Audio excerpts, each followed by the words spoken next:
Está no ar o comentário com assinatura desta quinta-feira na Rádio Estádio, às quintas-feiras a cargo do Tiago Silva, que esta semana vai-nos falar ou fazer-nos um rescaldo da jornada europeia das equipas portuguesas, também aproveitando esta paragem para os compromissos das seleções, um ligeiro rescaldo sobre o que foi até o momento a Liga Portuguesa. Vamos falar também da entrevista de Luciano Gonçalves ao jornal O Jogo, que o presidente da APAF tem sido alvo de várias críticas, e também da apresentação em breve das contas consolidadas de 2018-2019 do Futebol Clube do Porto. Bem-vindo uma vez mais, Tiago. E vamos começar então pelo rescaldo da jornada europeia das equipas portuguesas, que se saldou apenas por um triunfo, o do Sporting na recepção ao Las Clines. Antes de mais, boa tarde aos nossos ouvintes. Pronunciando-me pela jornada internacional das equipas portuguesas, o que destaco desde logo é o facto de só termos registado uma vitória através do Sporting. Sendo certo que essa mesma vitória do Sporting caiu um pouco do céu. O Sporting, na primeira parte, podemos assistir todos, esteve várias vezes encostado às cordas, podia ter saído para o intervalo com um resultado muito negativo. Mesmo no início da segunda parte, o Sporting registrou diversas dificuldades. Estávamos todos a antever que iria acontecer mais o 2-0 do que propriamente o empate, mas o Sporting lá conseguiu um pouco cair do céu, como dizia, empatar o jogo, operar a reviravolta, ganhar, e portanto julgo que até isso é muito importante para o trabalho do novo treinador, para o Silas, uma vez que é muito mais fácil trabalhar sobre vitórias do que propriamente estar sob a pressão dos resultados. E ele vai com duas. E ele já vai com em dois jogos. Eu gosto da personalidade do Silas, gosto dele como treinador, espero que ele tenha sorte no Sporting, exceptuando, como claro está, os jogos contra o Porto, mas julgo que até era bom para o futebol português, com um treinador jovem, até depois da polémica sobre as suas habilitações, que ele desse uma chapada de luva branca a muita gente e conseguisse recuperar o Sporting, não obstante a convulsão interna que o Sporting vive devido à sua presidência e aos atos de gestão. Depois, registava ainda também o bom jogo do Vitória de Guimarães. O Guimarães perdeu, mas fez um bom jogo. O Guimarães é um projeto muito interessante. Tem um diretor desportivo que já tem provas dadas e que tem apresentado um bom trabalho. O Guimarães tem um treinador que considero que seja provavelmente os que têm mais qualidade no futebol português. Tem praticado um futebol muito interessante e foi pena de facto o resultado, porque o Guimarães merecia mais, mas julgo que, não obstante o Guimarães ter já 2 derrotas, julgo que ainda vai ter uma palavra a dizer neste grupo, independentemente da passagem à fase seguinte ser um pouco difícil, mas atendendo à qualidade que o Guimarães apresenta, julgo que o Guimarães vai apresentar ainda bons resultados nesta competição. Depois o Braga empatou, um pouco com azar, mas o Braga é algo que eu já tenho vindo a dizer ao longo deste tempo, é uma equipa com muito coração e pouca cabeça, um pouco à semelhança do seu treinador. Eu ia por aí, se essa equipa era mesmo então à semelhança de Ricardo Sapinto. É verdade, aliás, as equipas são quase sempre a imagem do seu treinador. O Stam disse isso sobre Sérgio Conceição na conferência de imprensa de lançamento do jogo. E o Porto é. E já vamos ao Porto. Mas o Braga é uma equipa com muito coração, mas pouca cabeça. Vê-se a equipa, por vezes, muito precipitada, muito impulsiva, e que se sujeita e que se coloca muito a jeito destes infortúnios. O campeonato que o Braga está a fazer está muito aquém daquilo que eram as expectativas. Julgo que até que aquilo que tem segurado o Sapinto são os seus resultados europeus, e portanto estou um pouco na expectativa para ver os desenvolvimentos do Braga nos próximos tempos, porque o Braga de facto ou começa a arrepiar caminho no campeonato ou antevejo muitas dificuldades do Sapinto no cargo. Sendo que António Salvador não é propriamente conhecido pela paciência que tem com os treinadores. também ele é muito impulsivo.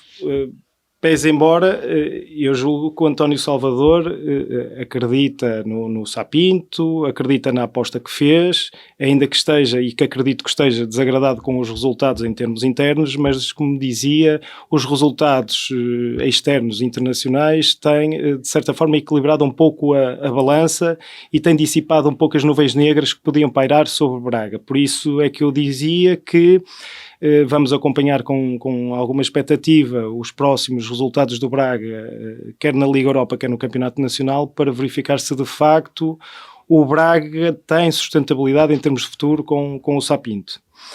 Relativamente ao Porto, ao meu clube, o Porto perdeu, teve azar, desperdiçou muitas ocasiões de golo, mas o Porto pagou um pouco a fatura do facto de estar na Liga Europa. E porquê é que eu digo isto?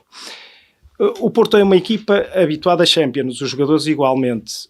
Uma equipa ser relegada na mesma temporada de uma Champions, ainda que provisória ou virtual, porque o Porto tinha a expectativa de atingir a Champions e não atingiu, e sendo relegado para a Liga Europa, eu sinto, ao ver o Porto jogar na Liga Europa, que a concentração competitiva, a motivação competitiva, não está ao mesmo nível de quando o Porto jogava a Liga dos Campeões.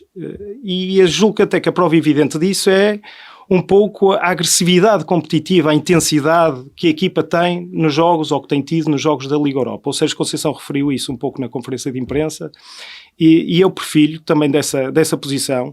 Julgo que o Porto, não obstante ter desperdiçado muitas ocasiões de golo, e que podia ter trazido um outro resultado do Roterdão, notei a equipa um pouco macia demais para aquilo que é o Porto, para aquilo que é o Porto de Sérgio Conceição, que é uma equipa agressiva à perda de bola, uma equipa muito intensa, uma equipa que faz dos duelos individuais uma das suas imagens de marca, e o que eu senti, o que eu vi em Roterdão foi uma equipa, por vezes até um pouco displicente, um pouco mole, um pouco macia.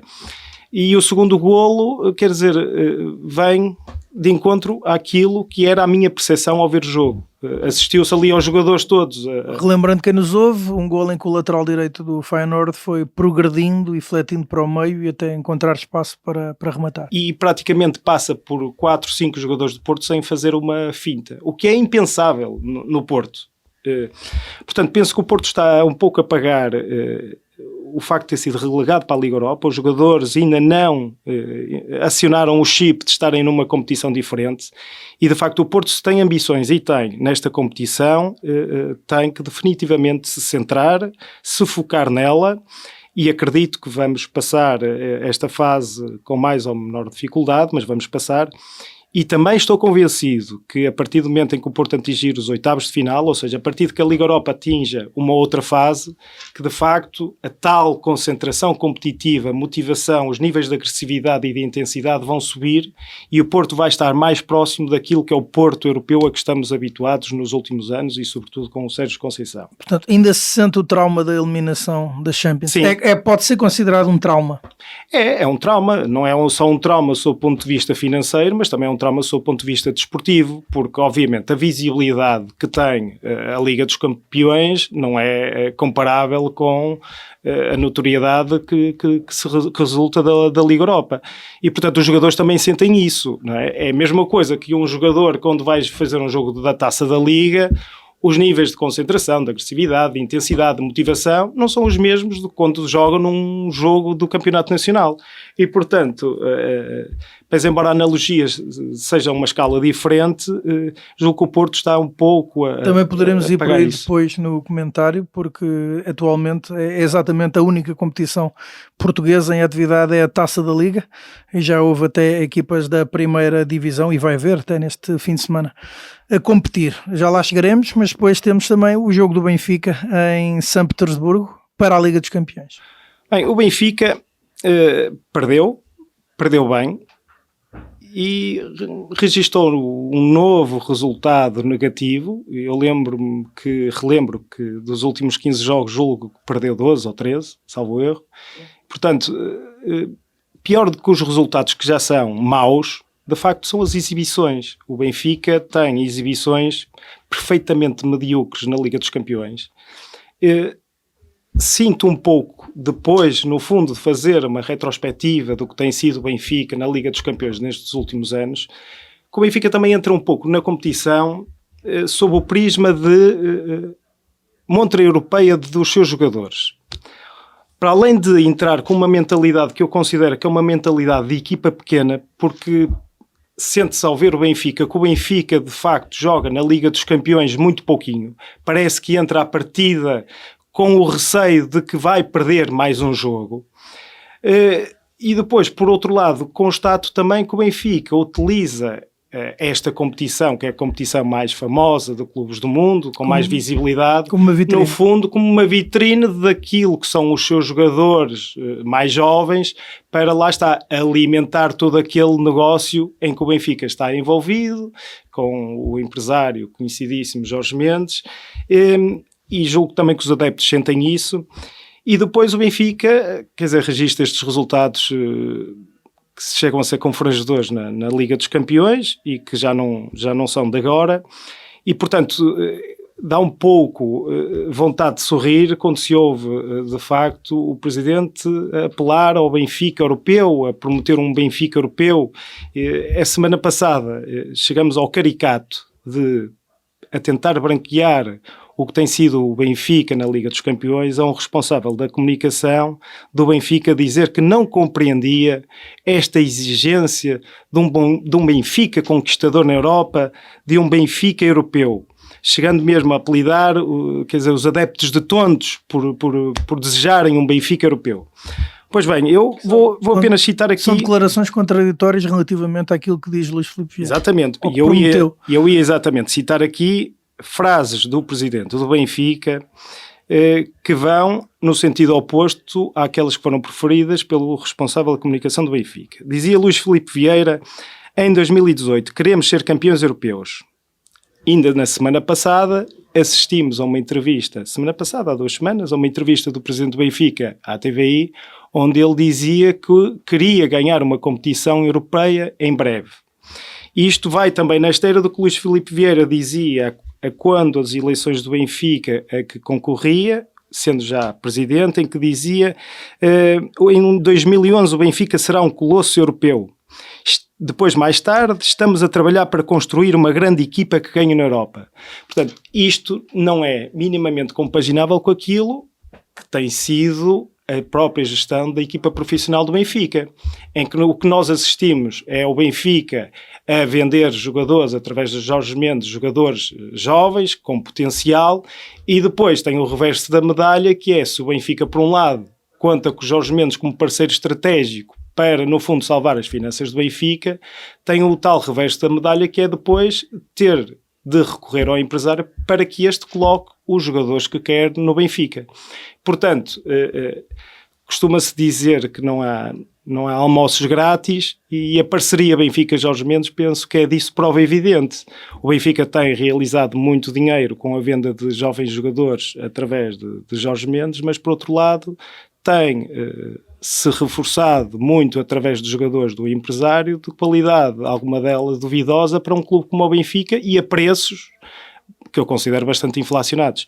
Portanto, o tal Benfica europeu, os adeptos consideram, e bem, do meu ponto de vista, que não passa de um logro face àquilo que têm sido as prestações do Benfica na Liga dos Campeões. E essa foi uma das críticas apontadas durante, precisamente, a Assembleia Geral do Benfica, que se tornou famosa, não apenas pelo incidente que já abordámos no primeiro comentário com a assinatura, mas também pelo desempenho do Benfica nas competições europeias. O Benfica na altura tinha defrontado, tinha perdido com o RB Leipzig, e Bruno Lage havia sido entendido como tendo feito uma gestão do plantel. E portanto é isso que a equipa, ou que neste caso os adeptos, criticam também. É, portanto, uma ideia que acaba por partilhar. Sim, partilho. O Benfica europeu não existe. O Benfica europeu, como eu dizia, é um embuste, não é? Destina-se única e exclusivamente a agradar à massa adepta do Benfica, mas que não tem qualquer tipo de correspondência nos atos. Nós olhamos para o plantel do Benfica e eu até fico satisfeito que assim seja, e constatamos que existem ali desequilíbrios gritantes no plantel. Quer dizer, um Benfica europeu não pode ir para uma Champions com defesa de direito como um miúdo que joga no Benfica, ou com o André Almeida, não é? Não pode ir para um campo com o Feija como trinco da equipa. Quer dizer, mesmo em termos de pontas de lança, quer dizer, um Benfica europeu é o RDT que vai ajudar ao tal Benfica europeu. Um jogador que fez o primeiro golo ao serviço do Benfica na semana passada, por sinal, até um grande golo, mas um jogador que tem um golo em vários jogos que já teve ao serviço do Benfica, quer dizer, isto tudo é uma brincadeira.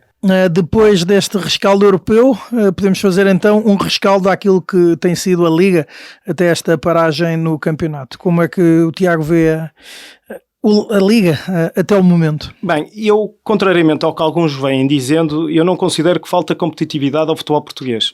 Eu, aliás, até acho que a nossa Essas Liga... críticas foram apontadas no rescaldo das derrotas, ou das maioritárias derrotas das equipas portuguesas. Não considero que exista falta de competitividade no futebol português. Eu considero é que a qualidade do futebol português tem decrescido nos últimos anos. O que são coisas diferentes. Porque nós constatamos que no Campeonato Nacional, por exemplo, até esta fase, os jogos entre os grandes e as outras equipas até têm sido muito competitivos. Quer dizer, o Porto perdeu no Gil Vicente, o Benfica foi ganhar a Moreira de Cónegos com muitas dificuldades, operando uma reviravolta já nos últimos minutos de jogo. E o mesmo aconteceu na recepção ao Vitória de Setúbal? O mesmo aconteceu contra o Setúbal, em que o Benfica esteve ali bastante tremido. O Porto foi ganhar a Portimonense com uma vitória também caída do céu, quando já ninguém contava, quando já jogava com -1, em que marcou um golo de canto no último minuto. Quer dizer... Eu julgo que, o Sporting derrotado pelo líder Famalicão em casa e pelo Rio Ave, quer dizer que tem tido imensas dificuldades praticamente em todos os jogos. Também na Taça da Liga pelo Rio Ave. Também na Taça da Liga pelo Rio Ave. Portanto, eu julgo que de facto os jogos são competitivos, ou seja, existe sempre alguma incerteza no resultado. O Porto, quando por exemplo foi ao Rio Ave, o Rio Ave fez uma bela segunda parte, em determinados momentos o Porto estava muito remetido à sua linha defensiva. O resultado esteve sempre incerto até ao fim. Portanto, os jogos competitivos são.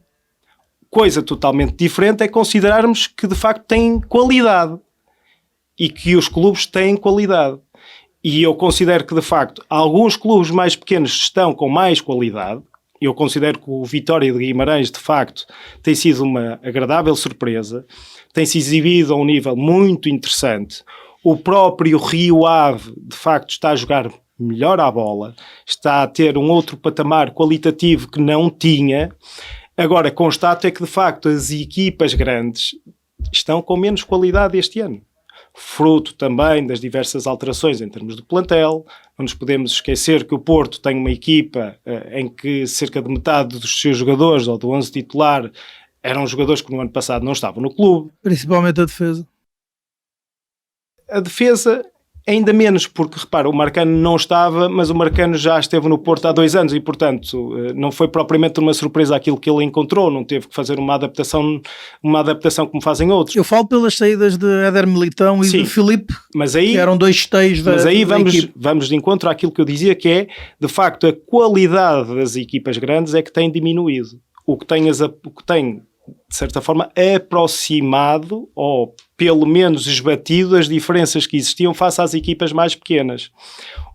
Conforme estava a dizer, o Porto perdeu vários jogadores titulares, o Porto tem 4, 5 jogadores do 11 base que não jogavam no clube o ano passado, alguns até nunca tinham jogado no Porto, e digo isto por causa do Marcano, e portanto está a reconstruir uma equipa. O Benfica não perdeu muitos jogadores, perdeu um miúdo talentoso, que eu considero que é muito talentoso, que era o João Félix, mas de facto o que eu noto até um pouco no Benfica... E o Jonas? Sim, mas o Jonas em vários momentos do ano passado já não jogava muito. Portanto, o Jonas ia de vez em quando entrando, outras vezes até nem convocado era, por causa dos seus problemas físicos. Mas o que eu constato no Benfica, eu uso muito esta analogia da Coca-Cola, não é? O Benfica, o ano passado, parecia uma Coca-Cola em que se abriu e estava com a pressão, com o gás todo, e este ano, de facto, o gás desapareceu e o Benfica parece uma equipa totalmente diferente em campo. Vê-se que é uma equipa que não é alegre a jogar dentro de campo, é uma equipa que parece que já não tem aquele entusiasmo todo a jogar, aquela equipa... Terá passado o estado de graça do Bruno Lage? Julgo que sim. Sinceramente, julgo que passa muito por aí. Julgo que o Benfica, o ano passado, viveu também muito do facto do Porto, em determinada altura, ter perdido aqueles pontos todos que permitiu ao Benfica aproximar-se, o que galvanizou o Benfica e que permitiu o Benfica atingir o primeiro lugar com a vitória no Dragão. Depois já circunstâncias diferentes, foi o que se passou já no final da época com aquelas arbitragens miseráveis nos jogos do Benfica, mas até ao Dragão o que se notou de facto foi que o Benfica se foi galvanizando à medida em que o Porto ia perdendo pontos, uma vez que o próprio Benfica já não considerava que o título fosse possível. O facto do Porto ter perdido aqueles pontos permitiu ao Benfica galvanizar-se e acreditar que era possível, e com a vitória no Dragão registou-se a passagem do Benfica para o primeiro lugar e o título ficou de facto muito mais perto. Este ano é precisamente o contrário. Nota-se que de facto o Benfica não tem essa galvanização, a qualidade do jogo do Benfica... Não é que o Benfica no final da época passada tivesse um futebol muito atraente, que não tinha. O Benfica ganhou muitos jogos graças a algumas decisões infelizes da arbitragem, como é o caso, lembro de Santa Maria da Feira, como é o caso de Braga, mas de facto nota-se que a equipa não tem a mesma qualidade de jogo que tinha, e isso é patente nos diversos jogos que tem tido. Julgo que a contestação ao Bruno Lage já se começa a fazer sentir. As próprias declarações do Presidente no último jogo da Liga dos Campeões, onde disse que se sentiam envergonhados e que, portanto, que aquilo não poderia voltar a suceder, também é um pouco um recado interno, não só para os jogadores, mas também para o treinador.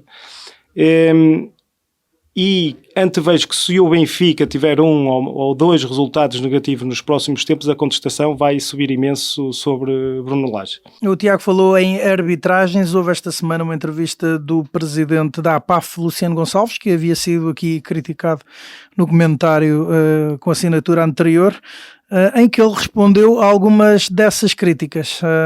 Que comentário lhe merece a entrevista de Luciano Gonçalves ao Diário Desportivo do Jogo? O meu comentário é muito curto. Luciano Gonçalves não veio a público defender o árbitro naquela altura, em que o Benfica levantou aquela acusação do árbitro ter falsificado o teor do relatório, o que é grave. Nem veio criticar Luciano Gonçalves, conforme fez noutras ocasiões quando estava em causa outros clubes que criticavam a arbitragem. Luciano Gonçalves desta vez não veio criticar o Benfica e a acusação grave que o Benfica fez sobre o árbitro. Não. Luciano Gonçalves veio um pouco tentar operar uma lavagem de imagem na entrevista que faz ao jogo, dizendo que estava, o que não deixa de ser maravilhoso, dizendo que estava arrependido de ter pedido bilhetes ao Benfica. Quer dizer, isto é, de facto, estupendo. Eu, quando li a manchete do jogo, confesso-lhe que até me custou acreditar que fosse o próprio Luciano Gonçalves a preferir tais declarações. E da entrevista, o que me resulta a mim, em termos de convicção, é que o mesmo não está arrependido por ter pedido, mas por ter sabido que pediu. Percebe? E, portanto... E acha que ele está, de certa forma, condicionado por esse episódio, pelo menos? Está. E o que é um facto, que ninguém consegue desmentir, é que ele tem 2 pesos e 2 medidas consoante são os clubes que criticam a arbitragem e os árbitros. Quer dizer, ele demonstra uma parcialidade tal que penso que não é compaginável com o cargo que ele exerce, em que devia ter uma posição imparcial e equidistante dos clubes, e ele não tem. E ele quase que veste a camisola. Percebe? A questão dos bilhetes não é uma questão propriamente especienda. Percebe? Demonstra precisamente a proximidade que ele tem com um certo clube, que lhe leva a ter-o à vontade de solicitar aqueles bilhetes. Percebe? Portanto, a questão de dizer que está arrependido, quer dizer, Ele isso vale pouco. dizendo que na altura não era presidente da APAF. Sim, está bem, ele não era o... Acha que pode ser considerado uma atenuante ou que mesmo assim não deveria ter tido... Não deveria ter tido, e depois o que de facto leva a pensar que a sua postura, a sua posição em termos de presidente da APAF não é uma posição imparcial como se impunha, é que aquilo que tem sido o exercício da sua presidência de facto demonstra essa tal parcialidade que vai de encontro àquilo que eram as suas relações com o Benfica. Percebe? Quando eu assisto ao presidente da APAF que não tece uma única crítica à questão que o Benfica suscitou de forma grave, em que não defende o árbitro, em que deixou marinar e queimar em lume brando, eu julgo que ele tem poucas condições para exercer o cargo. Quer dizer, mas ele não deveria precisar que fosse alguém a suscitar isto, a alertá-lo para isto. Ele próprio, ao sentir a necessidade de vir a público dizer isto, é porque ele próprio considera que, de facto, a imagem que toda a gente tem do exercício da sua presidência é de alguém que é parcial no cargo. Percebe? Portanto, julgo que isso é a prova mais evidente de que ele não exerce... Ele disse que não era adepto do Benfica na entrevista. Pois não sei, nunca foi lhe vi o outro destaque do Diário Desportivo, o jogo. E eu isso não sei porque nunca lhe vi a cor, confesso-lhe. Mas isso também, para mim, sendo ou não sendo, pouco me importa, porque eu analiso, de facto, é o exercício da sua presidência e as suas ações e omissões. E se não é, deixe-me que lhe diga que disfarça muito mal. Outro tema, para encerrar este comentário com assinatura, é a apresentação em breve das contas consolidadas do Futebol Clube do Porto relativas ao exercício 2018-2019. Bem, eu antecipo já aqui em primeira mão que o Porto, com quase toda a certeza, vai apresentar as suas contas esta semana. Antevejo que o Porto vai apresentar um resultado positivo de cerca de 20 milhões de euros, quer dizer, mais para cima, mais para baixo, mas andará à volta desse montante. Julgo que o exercício anterior foi muito positivo, graças à performance do Porto na Liga dos Campeões, mas o que eu temo é o exercício corrente, fruto do facto do Porto ter sido relegado à Liga dos Campeões, a qual implicava ou acarretava um encaixe financeiro muito relevante e que era decisivo para as contas do Porto. Estou expectante para ver o orçamento que o Porto vai apresentar para este ano. Contrariamente, também deixe-me que lhe diga, contrariamente àquilo que eu vi escrito na bola, de que o Porto tinha impertrivelmente que vender em janeiro, isso não é verdade.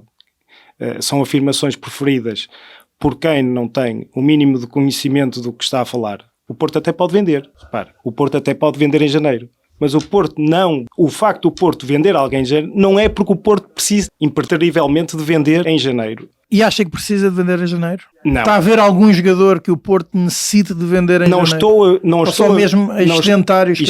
Não estou a ver o Porto a vender nenhum jogador nuclear da equipa em janeiro, desde logo porque o exercício termina em 30 de junho do próximo ano. E, portanto, uma coisa é certa, que o Porto até 30 de junho do próximo ano vai ter que vender alguém? Vai. Mas lá está.